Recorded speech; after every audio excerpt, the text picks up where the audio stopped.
gateway.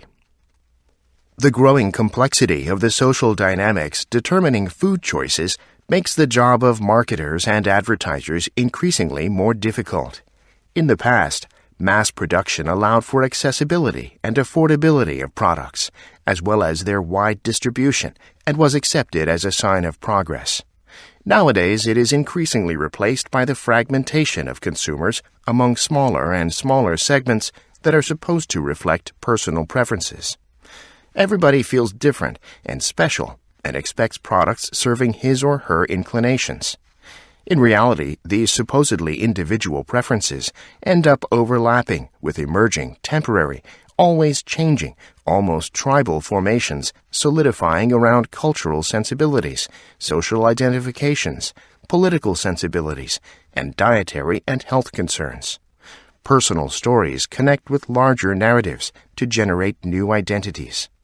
These consumer communities go beyond national boundaries, feeding on global and widely shared repositories of ideas, images, and practices. Exercise 1.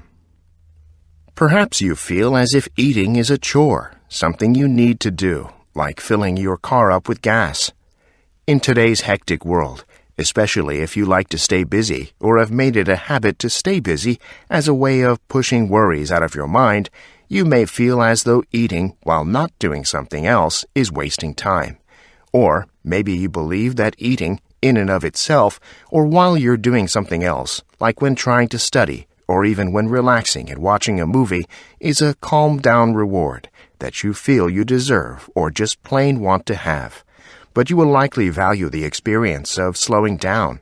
Eating is an important activity, and you can strive to enjoy the experience of eating, not just the sensation of feeling full afterward.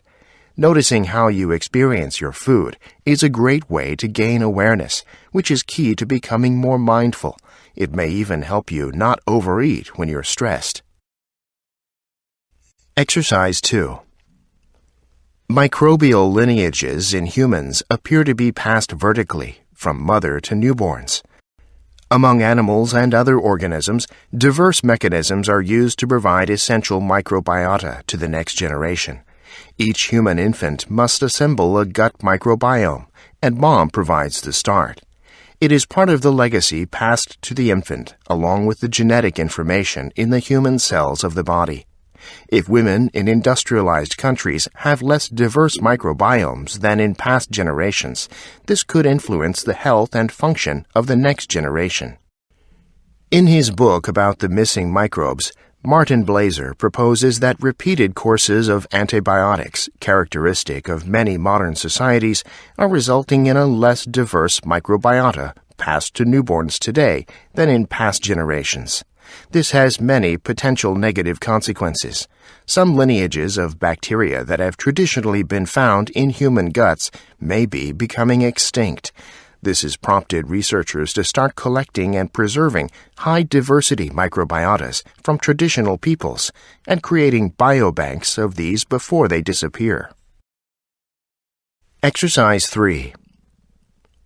Many packaged foods, particularly the more perishable ones, come with an expiration date. The expiration date represents the food scientist's best guess on how long a food will last before it spoils. A food scientist calculates the expiration date by first determining the product's shelf life, how long it will last under typical storage. The expiration date is usually set before the end of shelf life, but it is not as simple as being acceptable to eat the day before the expiration date and unacceptable the day after the date. Too many things can affect spoilage of food products. The food scientist does not want to cut the day too close, as consumers get very upset when they find something has spoiled before the date on the package. On the other hand, if the date is set long before it actually spoils, then consumers are unlikely to buy it, and perfectly good food will get thrown out before it is spoiled. Premature tossing of good food leads to increased costs for the food company, prices for the consumer, and food waste.